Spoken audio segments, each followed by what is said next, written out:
말씀은 히브리서 5장 14절 말씀부터 보겠습니다. 히브리서 5장 14절 말씀부터 보겠습니다. 여수 성령지구센터에서는 현대인의 성경으로 예배를 드립니다. 5장 14절 말씀을 한번 보겠습니다. 그러나 어른이 되면 단단한 음식을 먹게 됩니다. 성인은 지각을 사용하여 계속 훈련함으로써 선악을 분별합니다. 어린아이 때는 부드러운 것을 먹잖아요. 그죠? 태어난 아이들이 막 딱딱한 고기를 먹어요? 못 먹어요? 못 먹잖아요. 우유를 먹고 엄마 젖을 먹고 또 미음을 먹고 죽을 먹고 이렇게 먹다가 이제 어른이 되면 성인이 되면 단단한 음식을 먹게 됩니다. 근데 예수님은 오늘 이곳의 말씀에서 비유로 하나님의 말씀도 우리가 초신자일 때와 또 믿음 생활을 오래 한 사람 또 신앙생활을 오래 한 사람은 단단한 음식을 먹게 된다고 말합니다. 그래서 이제 우리가 믿음이 많이 자라난 사람은 우리는 생각이 있잖아요. 그죠? 지각이 있으니까 이것이 계속 훈련함으로써 선과 악을 분별한다. 우리가 하나님을 믿는 믿음 생활이 길어질수록 많아지면 많아질수록 무엇을 더 잘 분별해야 돼요? 선과. 네. 이거는 선한 것이다. 이건 악한 것이다. 이걸 분별을 잘해야 돼요. 히브리서 5장 14절 말씀입니다. 히브리서 5장 14절 말씀입니다. 찾으셨어요? 네. 찾으셨으니까 다시 한번 읽어봅시다. 그러나 어른이 되면 단단한 음식을 먹게 됩니다. 성인은 지각을 사용하여 계속 훈련함으로써 선악을 분별합니다. 우리가 하나님을 믿는 이제 시간이 많아지고 10년이 되고 20년 되고 30년이 되면 점점 무엇을 분별하는 것이 많아진다고요? 방금 읽었으니까 대답을 잘하세요. 무엇을 분별하는 게 많아진다고요? 훈련을 함으로써 무엇을 분별한다고요? 선과 악을 분별하는 것. 우리가 예전에는 이제 초신자 때 어렸을 때는요 악한 것도 많이 했습니다. 그러나 우리가 날마다 하루하루 살아가면서 점점 악한 것은 작아지고 선한 것이 많아져야 됩니다. 그러면 신혼부부가 결혼할 때 처음에는 둘이 막 굉장히 사이가 좋습니다. 그러면 그 사이가 좋은 것을 계속 10년, 20년 유지해야 될까요? 아니면 그게 유지가 될까요? 안 될까요? 안 되는 경우가 너무 많은 것 같아요. 그러나 우리가 이 하나님의 말씀을 우리가 붙잡으면요 점점 악한 것은 버리고 선한 것을 점점 더 많이 함으로 인해서 점점 결혼 신혼 때보다 더 인고부부가 되는 거예요. 여러분은 내가 결혼 처음 할 때보다 지금이 점점 더 인고부부가 된 것 같아요. 그랬다면 여러분이 선을 행하는 것을 더 많이 했다고 볼 수 있습니다.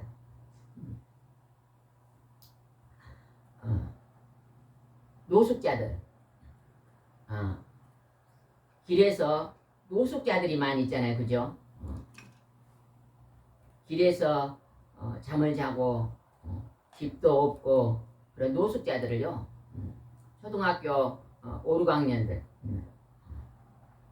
고학년들한테요 선생님이 질문을 했대요.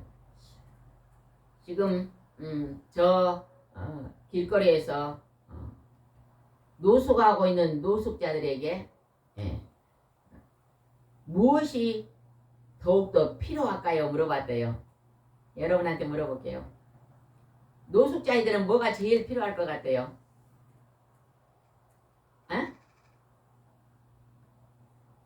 노숙자들 몰라요? 우리가 방송에 보면 서울역에서 노숙자들도 있고 이렇게 그 노숙자들이 제일 필요한 게 뭘 것 같아요? 한 가지씩 대답해봐요. 사랑이요. 사랑? 또 뭘 필요할 것 같아요? 노식주. 밥 먹는 일. 예. 밥 먹는 음식이 필요할 것 같다. 대답하신 분이 계세요. 그 다음에 또 사랑이 필요하다고 대답하신 분이 계세요. 또 뭐가 필요할까요? 노식주. 이 초등학생들 물어봤더니요. 음식이 필요할 것 같아요. 이렇게 대답했대요. 어떤 학생은 집이 필요할 것 같아요. 또 어떤 학생은 돈이 필요할 것 같아요. 그랬는데요. 어떤 여학생이 희망이 필요할 것 같아요. 그랬대요. 금방도 우리 전도사님도 사랑이 필요할 것 같아요. 그러니까 똑같은 개념으로 봐도 의식주가 필요하다고 생각하는 사람은 이 노숙자들이요. 육적인 것이 필요합니다. 이렇게 대답한 사람이고 사랑이 필요합니다. 희망이 필요합니다. 이렇게 대답한 사람은요. 영적인 것이 필요합니다. 하고 대답한 사람. 그들이 사업하다가 절망이 와가지고 노숙자가 된 사람. 또 가정이 이제 이혼하고 절망이 와서 노숙자가 된 사람. 집에 불이 나가지고 그냥 낙심이 돼갖고 노숙자가 된 사람. 아마 그 노숙자들은요. 그 여학생이 대답한 것보다 희망을 잃어버렸어. 사랑을 받지 못해서 노숙자가 되는 경우가 많겠잖아요. 그죠? 사람이요. 마음이 무너지면 그 다음에 몸이 무슨 일이 하기 싫습니다. 절망이 되고 낙심이 되니까. 여러분들 지난날 한번 가만히 돌아보세요. 내가 갑자기 건강이 나빠진 건요. 분명히 그냥 건강이 먼저 나빠진 게 아닐 거예요. 마음속에서 낙심이 와가지고 마음속에서 절망이 와가지고 희망을 잃어버리고 두려움이 오고 근심이 오고 염려가 와서 그걸 계속 하다 보니까 몸이 무너지는 거죠. 그래서 건강이 무너지고 오늘 노숙자들은요. 그들이 희망을 찾아야 돼요. 그 희망이 어디에서 찾아야 될까요? 그 노숙자들에게요. 복음을 전하는 예수 그리스도를 이제 소개하고 그들이 예수 그리스도를 만나면요. 새로운 희망이 생기고 새로운 소망이 생길 수 있어요. 그래서 우리는요. 하나님, 예수님은 인간으로 오신 하나님이잖아요. 그죠? 그래서 하나님을 본 사람이 없습니다. 구약에서는 하나님이 나타나셔서 많은 사람들에게 말씀을 해주셨지만 눈으로 직접 하나님의 형상을 우리는 보지 못했잖아요. 그러나 우리가 2000년 전에 사람의 모습으로 이 땅에 오신 하나님 예수 그리스도 그 예수 그리스도를 만나는 자는요 절망이 사라집니다. 희망을 갖게 되는 거예요. 여러분도요 예수님 앞에 간절히 예수님 사랑합니다. 예수님 사랑. 여러분 몸이 아프고 또 내 형편이 힘들고 어렵고 내 마음이 무겁고 두려움이 많은 사람은요 예수님 사랑합니다. 예수님 사랑합니다는 고백을 좀 많이 하시기 바랍니다. 우리가 예배 끝나고 30분간 임재기도를 들어갈 때 그 임재기도 속에서 우리가 예수님 사랑합니다. 사랑합니다. 고백하다가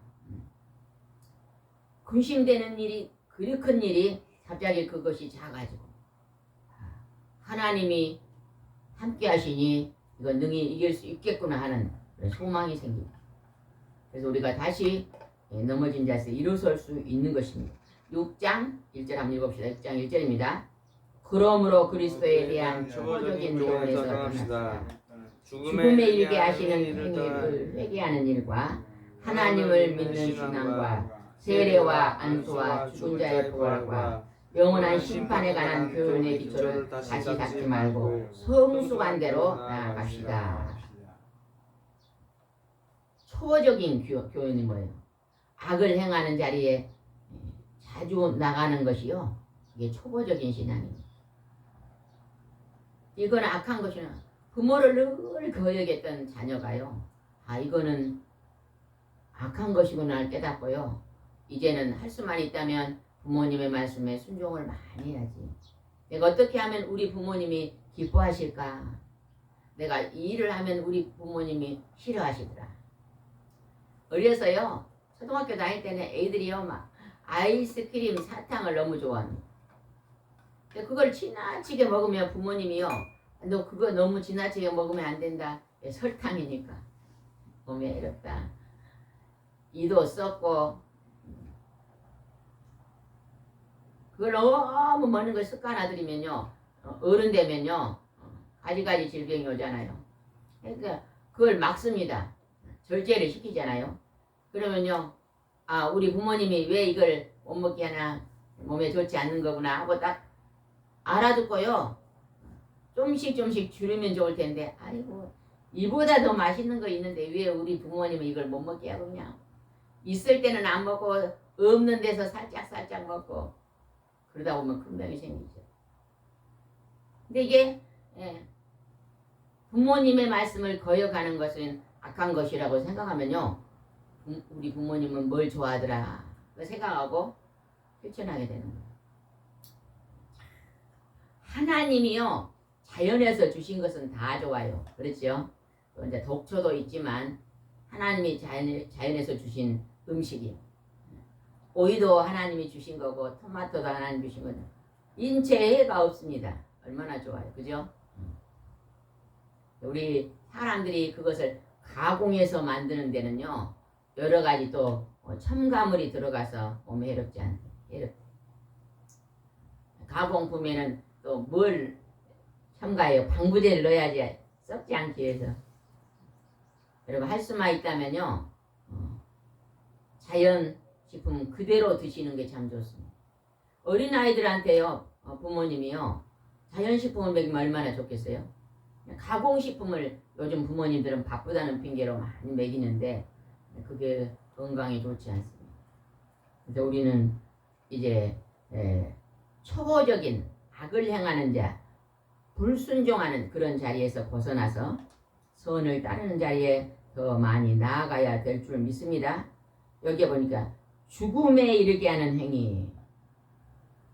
예수님은 십자가에서 피 흘려 죽으시고 인간이 가장 두려워하는 죽음을 극복하시고 두산백화점이요. 백화사전이 이렇게 두껍대요. 제일 우리나라 두꺼운 사전이 두산백화사전에 여기 보면요.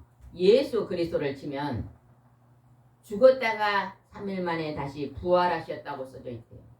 그 어떤 창세기부터 지금까지 이 세상에 태어난 그 누구도요. 죽었다가 다시 살아났다는 말은 기록이 없습니다. 그죠? 오직 하나님이신 하나님의 아들 예수님만. 하나님은 죽으시는 존재가 아니기 때문에 인간이 죽였어도 내가 하나님의 아들이 아니다고 죽였지만 예수님은 하나님이셨기 때문에 다시 육체가 썩지 않고 부활하셨습니다. 우리 기독교는요. 죽음에서 부활을 가르치는 종교입니다. 죽을 일이 있다가 다시 살아나는 것. 몸이 아파다가 하나님 앞에 나오면요. 하나님이 치료하시면요. 건강 회복이 되는 것입니다. 마음이 무거웠다가 다시 마음이 밝아지고 진짜로 이 땅에서 목숨이 끊어지는 그 다음 단계 속에 다시 살아나서 영생의 나라에 들어가는 얼마나 귀하고 존귀한 것을 하나님 우리에게 말씀하고 있습니다. 3절을 보겠습니다. 하나님께서 허락하시면 우리는 계속 성장할 수 있습니다. 여러분의 속사람이요. 날마다 더 성숙되게 자라나시기 바랍니다. 겉사람은 후패되나. 나이가 들면요. 힘이 없어요. 이제. 힘이 없어서 음식도 맛이 없고 걸음걸이도 시원찮고 그럴 수밖에 없잖아요. 육체는. 그러나 속사람인 여러분 마음은요. 점점 더 성장한다는 것을 아까 1절에 말한 14절에 말한 성장한다는 것을 뭐가 더 성장한다는 것일까요? 선한 것이 더 풍성해진다는 거예요. 선한 마음이 더 많아진다는 것입니다. 여러분 자기 자신을요 먼저 사랑하지만요. 자기 자신만큼 내 앞에 서 있는 사람도 사랑하고 사시기 바랍니다. 그러면 하나님이 기뻐하실 줄 믿습니다. 4절입니다. 4절. 일단 하나님의 계시의 빛을 받고 하늘의 선물을 맛보고 성령을 체험하며. 우리가 하나님 앞에 나오면 구하고 찾고 두드리라. 그러면 뭘 주신다고 약속했어요? 성령. 보혜사 성령을 주신다고 약속했습니다. 우리가 하나님 앞에 기도하면 응답이 열리는데 그 응답은요. 우리가 기도하면 하나님이 우리에게 찾아오셔. 성령의 하나님이 찾아오셔서 응답을 주시는 것입니다. 그래서 우리 하나님 믿는 사람들은 마음이 평안합니다. 원수를 맺지 않습니다. 원수가 생길 것 같으면 그걸 기도로 풀어버립니다. 하나님의 말씀으로 풀어버립니다. 성령의 도우심으로 그것을 지우개로 지워버립니다. 여러분 속에 원수가 있는 사람 손 들어보세요. 없네요. 그러면 나는 원수가 없다고 생각하는 사람 손 들어보세요. 나는 지금 이 순간에 나는 원수가 내 마음속에 없습니다 한 사람. 있습니다 한 사람. 둘 다 안 들으면 둘 중에 하나 안 들어봐요. 원수 마귀. 아이 마귀는요 당연히 원수지요. 사람이 나의 모습을 닮은 사람이 원수가 없습니다 한 사람. 번쩍 드네요. 원수가 내 마음속에 있습니다 한 사람. 아는 사람 뭐예요?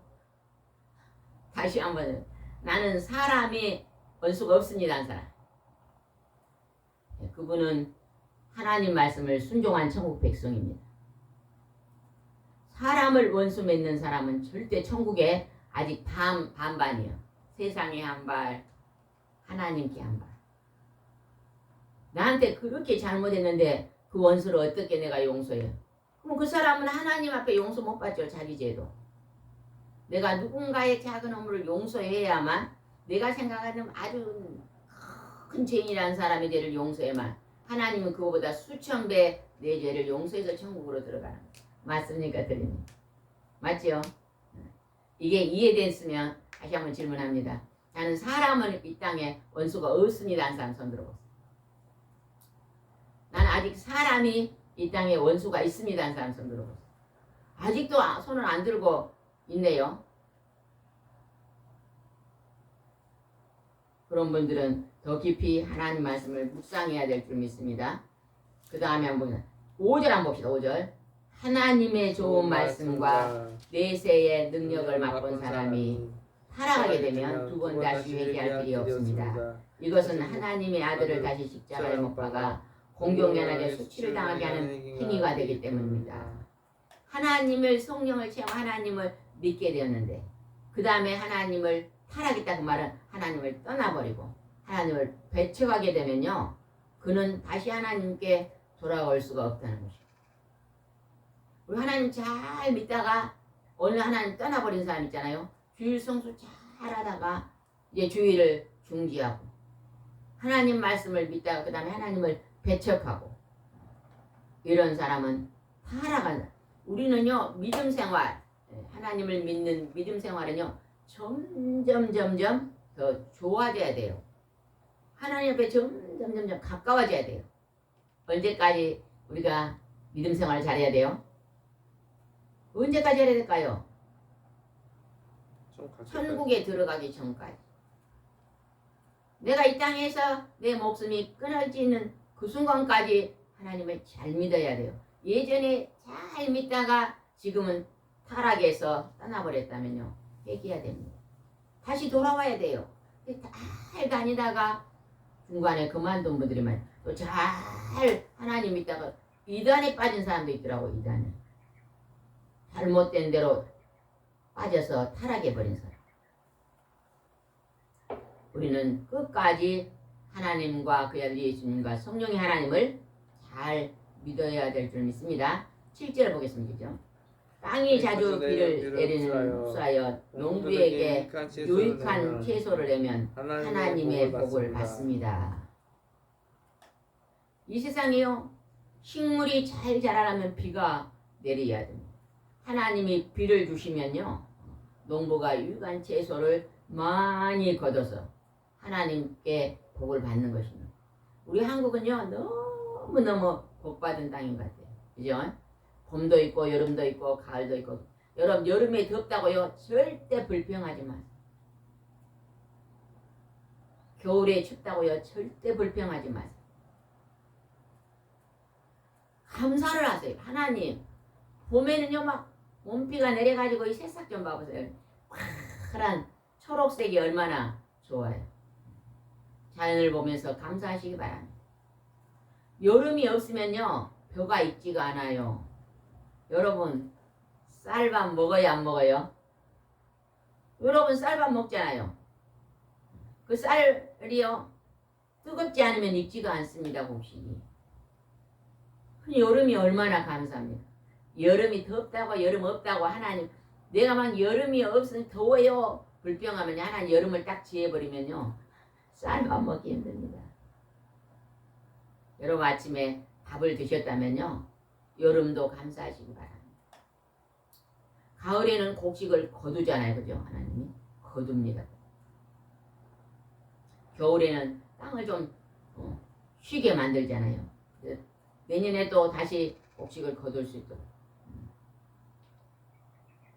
우리가 집 밖에 나가면 막 비가 오고 눈발이 날리면요 우리가 막 힘이 듭니다. 그러나 우리는요 그 힘든 것을요 가족이 있잖아요. 가족이 있고 우리 집이 있고 가족이 있으니까요 우리는 그 세상 밖에서 힘든 것이 걱정이 없습니다. 가족이라는 우산이 딱 받치고 있습니다. 서로 돕고 도와주고 손에 손을 잡고 있는 가족 얼마나 감사합니다. 우리 대한민국의 젊은이들도 어르신들도 다 가족이 있잖아요. 그죠? 가족이 있는 걸 감사해요.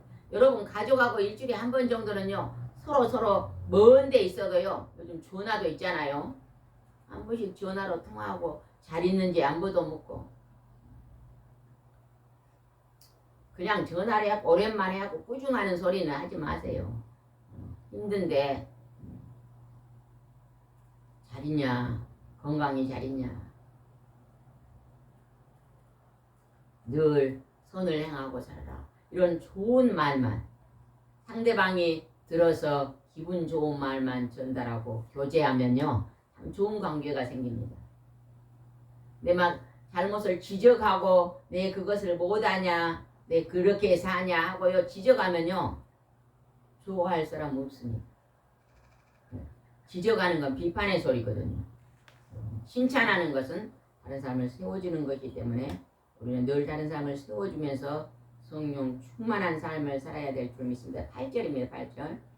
그러나 땅이 가시와 엉겅퀴를 내며 아무 쓸모가 없어 곧 저주를 받고 마침에 불에 타게 될 것입니다.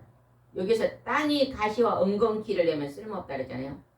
하나님을 잘 믿다가 타락하여 하나님을 떠나버리면 아까 수치를 당한다 그랬잖아요. 우리 마음에 성부와 성자와 성령의 하나님이 우리 안에 성령 충만하면요 우리가 하나님께 복받은 풍성한 복을 받은 자입니다. 그런데 우리가 타락하고 하나님을 배척하고 하나님을 떠나버리면 우리 마음속에요 가시와 엉겅퀴가요 가득한 거예요. 그래서 마침내 불에 탄다는 말이에요. 만tum의 끝이 멸망 지옥불로 들어가는 것이. 여러분 누군가요 많은 이 나라 민족 속에요 지옥 가는 생명이 없도록 기도 많이 하시기 바랍니다. 특별히 사명자들은요 말씀 붙잡고 말씀을 볼 때 말씀을 붙잡고 기도 많이 해야 됩니다. 이 대한민국을 위해서 기도하지만 북녘 땅을 위해서도 기도 많이 하시기 바랍니다. 우리나라가 반으로 딱 잘라졌어요. 반은 하나님을 믿고 반은 하나님을 저주하잖아요. 그죠? 하나님을 저주합니다. 북한은요 하나님을 저주합니다. 그 북녘 땅을 위해서도 많이 기도하시기 바랍니다. 우리가 기도할 때 하나님이 우리 기도를 받으실 줄 믿습니다. 9절입니다. 9절은 굉장히 중요한 말씀이 기록되어 있습니다. 9절입니다. 사랑하는 여러분, 우리가 말은 이렇게 이렇게 하지만 여러분에게는 구원과 관련된 보다 나은 축복이 있음을 우리는 확신합니다. 구원에 관련된 보다 나은 축복. 오직 예수 그리스도를 통해서만 영생의 나라, 영원한 행복의 나라로 들어갈 수 있습니다. 이 세상 사람들은요, 예수님이 없으면요, 부지런하면 부자로 살고, 운동 열심히 하면 건강하고, 노력하면 권세도 얻고, 다 누리고는 살 수 있겠지만, 영생의 나라는 하나님이 특별한 선물을 주셨는데, 그 선물은 하나님의 아들, 나는 길이요 진리요 생명 되신 그분만이 열 수 있는 길입니다. 인간은 다 죄인이잖아요. 나처럼 살아 이렇게 말한 사람 그 말 잘못한 거예요. 이 세상에서 엄마 뱃속에서 태어난 그 누구도 인간은 다 죄인입니다. 죄인이기 때문에 때로는요, 미워하기도 하고 분노하기도 하고 괴로워하기도 하고 두려워하기도 하고 슬퍼하기도 하고 짜증도 내고 분노도 내고 욕심도 내고, 이거 다 죄인의 모습이잖아요. 그런 거 없는 사람 있어요? 여러분 속에서 그거 없는 사람 손 들어봐요. 다 있잖아요. 다. 그래서 하나님의 아들 예수님이 나는 의인을 부르러 온 게 아니라 누굴 부르러 왔다고요? 죄인을 부르러 왔다고 말해요. 우리 모두는 다 죄성이 있습니다. 죄성. 그래서 괴로움도 있고 질병도 있고 분노도 있고 미움도 시기도 질투도 다 죄 때문에 오는 거잖아요. 질투. 그러나 그 죄를 탕감해 주러 오신 분, 그 죄를 용서해 주러 오신 분, 내가 이 땅에서 지옥의 고통을 당해야 되는데 하나님의 아들 예수님이 십자가에서 나 대신 지옥의 고통을 당하시고 죄값을 용서해 놨어요. 죄를 용서해 놨어요. 그러니까 나도 다른 사람의 죄를 용서해 주고 나도 용서받는 거예요. 내가 다른 사람 죄를 어쩐다고요? 먼저 용서해 주고 용서받는 것입니다. 나는 예수님의 보혈 피로 용서받았는데 나는 다른 사람 죄 용서 안 해요. 이 사람은요, 아직 하나님 말씀을 다르게 깨닫지 못한다. 우리가 예수님의 보혈의 피로 용서함을 받고 천국 갈 백성은 나도 세상의 죄인들을 용서해 줘야 됩니다. 예, 나도 죄인이니까.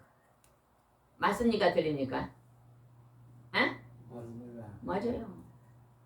원수를 다 용서하시기 바랍니다. 여러분이 누군가의 원수를 용서하면요, 사탄 마귀 귀신이 우리의 원수예요. 사람은 원수가 아닙니다. 사람을 원수 맺고 있는 사람은요, 천국에 아직 들어가기 준비 안 된 자입니다. 다 용서해야 돼요. 다른 사람이 나에게 잘못한 게 한 100원쯤이라면요, 예수님이 나를 용서한 것은요, 몇 조라고 성경에 나와 있잖아요. 그죠? 돈으로 계산하면. 근데 100원도 용서 못 해주면서 몇 조를 용서받는다는 건 가짜잖아요. 우리가 여기서 말하는 구원은 용서해주고 용서받고 가는 나라. 그 나라가 예비되어 있는 것을 바라보시기 바랍니다. 10절입니다. 하나님은 공정하셔서 여러분을 이미 성도로 도왔고 지금도 계속 도우셔서 보여주신 여러분의 행위와 사랑을 결코 잊지 않으십니다. 하나님은 우리를 성도라고 부르십니다. 거룩한 무리라고. 하나님은 거룩하시니 우리도 예수님의 거룩과 하나님의 거룩하심을 본받고 살기를 원하는 자.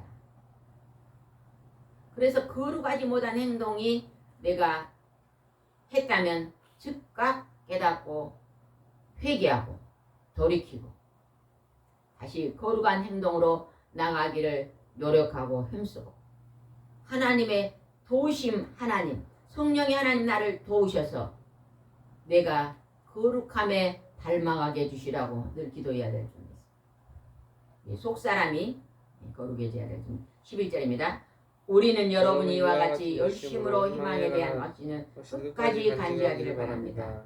그러므로 게으르지 말고 믿음과 인내로 약속된 것을 받는 사람들을 본받으십시오.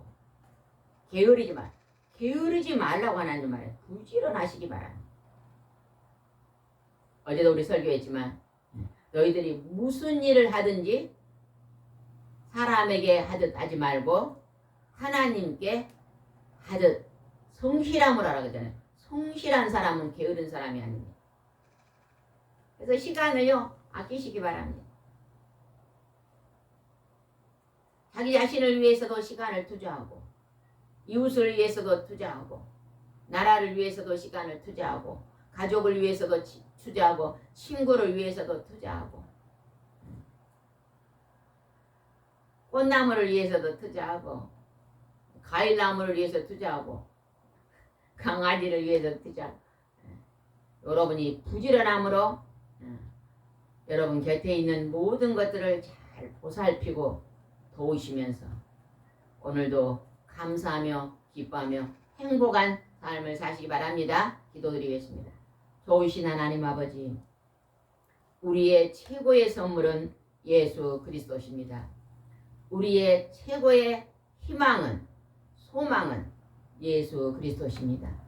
우리가 오늘 공고한 자리에 있다면 하나님 앞에 나와 그의 아들 예수 그리스도 앞에 나와 우리의 힘들고 어려운 것들을 토해내고 이제 부탁하고 기도할 때 하나님은 가장 좋은 길로 예수 그리스도는 가장 좋은 길로 우리를 인도하셔서 우리 안에 참 평강을 주실 줄 믿습니다.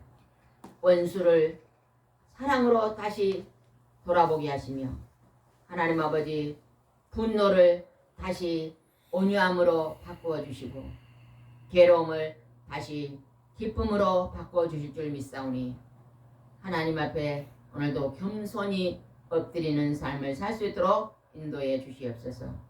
예수님의 이름으로 기도드리옵나이다. 아멘.